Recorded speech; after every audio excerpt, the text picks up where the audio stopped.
Hey, so we're starting chapter 6, random variables. And so basically what we're going to be able to do is review back in the day when we talked about z-scores, mean, standard deviation, normal distribution, and we're going to go ahead and combine it with probability now. So we'll be able to review something we learned back in like chapter 2. And so we're going to be talking about random variables. So you're going to understand what a discrete random variable is.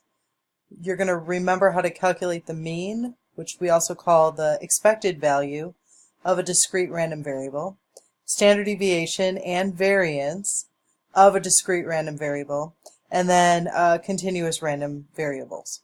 So that's what we're going to look at. So a numerical outcome of some chance process is called a random phenomenon. And each random variable has a probability distribution that gives us information about the likelihood that a specific event happens. Or expected to happen if chance behavior is repeated several times. So, I love looking at examples. So let's go ahead and look at an example of this. So let's say that you're going to flip a coin 3 times. What's the sample space? So as you know, there's 8 possible outcomes. Each coin has 2 outcomes, heads or tails, equally likely. So 2 times 2 times 2, or 2 to the 3rd power, is 8. And here I've made a tree diagram, so you can see that one possible outcome is heads, heads, and heads. Or you could go down the path of heads, heads, tails, heads, tail, heads, so on and so forth. And I've gone ahead and listed the sample space here. So therefore, the probability of any one of these outcomes is 1 out of 8. And so now I want to define the variable x. So this is going to be our random variable as the number of heads obtained. So if you look here, we have a possibility of 3 heads being obtained. So we'll give that the value 3. Or in this situation, we can have 2 heads obtained. So we'll give that the x value of 2. In this outcome, again, we have 2 heads. But here we only have 1, so that's also an opportunity where you can have 1 head. And then lastly, we'd have 0 here if we got straight tails. So these are our possible values for x, are 0, 1, 2, and 3. Okay, and now we're going to go ahead and give a probability for each of these potential outcomes. And so to do that, is what we call a probability distribution. And so we're saying how many times out of how many outcomes will you get 0 heads, and that happens this one time right here. Come over here, how many different outcomes will you just get 1 head? And here we go, we've got this one is 1, 2, 3. So there's 3 possible outcomes where you'll get 2 heads. There's also 3 possible outcomes where you'll get 1 head. And there's also 3 possible, 3 out of 8, where you'll get 2 heads. And then all 3 will be 1 out of 8. So when you divide this out, you get a probability of 0.125, 0.375, 0.375, and 0.125. Now we can go ahead and make this into a histogram. I know histograms are everybody's favorite type of graph. You can recall back in August when we started using histograms. And so 0 would get the value of 1/8, 0.125. So notice how I've scaled my y-axis. And I've just gone ahead and graphed this for us. And we can see that this is pretty much a normal distribution. Here it's not skewed to the left or to the right. And now here, if I wanted to say I want a probability of all the times I'm going to have more than 1 head, so now I'm looking here, but it's greater than. So all I can look at is not going to include 1, it's going to be greater than 1. So I'm just going to include 2 heads and 3 heads, add those probabilities together, and that would give me a probability of 0.5. So half the time I'll get a value. If I flipped a coin 3 times, I would get at least 2 or 3 heads. If I want to know the probability of getting less than 3 heads, so I'm not going to include 3, but I'm going to add the other probabilities together, and you end up with 0.875, or you could take the shortcut knowing that it's not 3, the complement would be 1 minus 1.125, and that would also give you 0.875. So you can kind of see how we're kind of bringing everything together in this unit. So a random variable takes numerical values that describe the outcomes of some chance process. The probability distribution of a random variable gives its possible values and their probabilities. So this is a probability distribution. It gives the value of x and the probabilities, both together.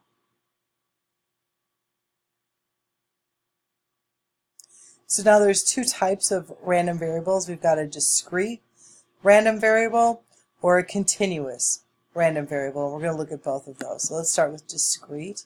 So discrete is when you can have a fixed set of possible values with gaps in between. So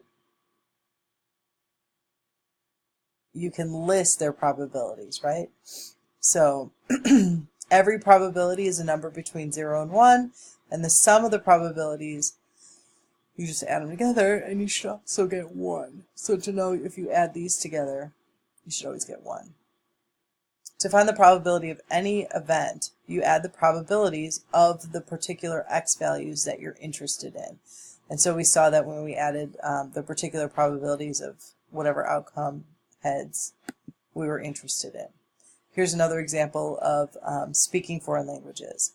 So imagine a U.S. high school student is selected at random, and we want to define x as the number of languages spoken by the randomly selected student. And the table below gives a probability distribution based on a sample of students from the U.S. Census and school database. So you can see here that the probability of speaking one language is 0.63%, 2 languages, so on and so forth. And so the first thing is we want to show that this distribution for x is legitimate. And so what you would do is just simply add these values together. And if you do, get them equal to 1. You can try it out if you want on your calculator, just pause it. So then we can go ahead and make a histogram of this and describe what we see. And so if we make our histogram over here, you can see that this is definitely skewed to the right. More people speak one language than 5. So you can see the tail extends out to the right. So what is the probability that a randomly selected student speaks at least 3 languages? So this is 3 language. You want at least 3, so that would include 3, 4, and 5. And so you would just add those 3 probabilities together, or you can see they've been highlighted on the histogram. And when you add those together, you'll get the number of the probability that a student speaks at least 3 languages.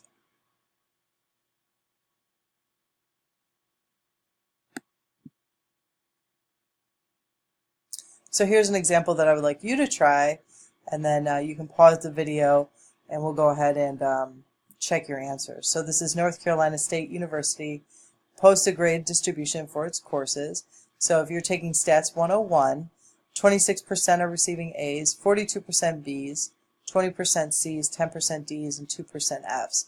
And that's how this class would look as well if more people were turning in their assignments at an appropriate time.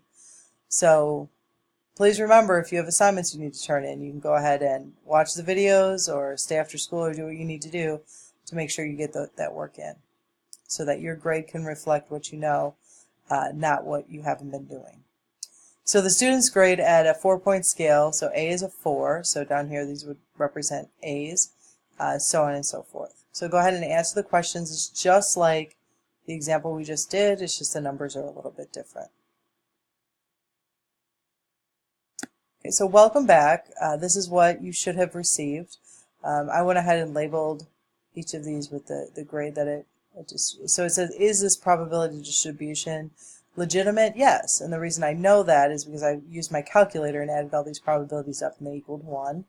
So if I want a probability of greater than 3, greater than or equal to 3, that's including everybody who has a B and an A, and I get 68% of the students are in that category. And if I want to know a grade worse than C, I'm not going to include C in the distribution, so I'm going to be adding up 0.1 plus 0.02, and you get 0.12. So 12% of the population is failing the course at this moment. And this is the graph that I sketched. What do you see? I would say it's pretty much a normal distribution. You could say maybe it's, no, it's skewed to the left. Now that I look at it more closely, it's definitely skewed to the left here. So that means that definitely more people are passing the class than are not. All right, so this is a game. It's called Roulette. And basically there are 38 slots. You can see them numbered here. But actually they have the numbers from 1 to 36 on the roulette wheel. And there are two green slots here you can see, and one's labeled 0 and the other one's 0, 0. Okay, we want to know,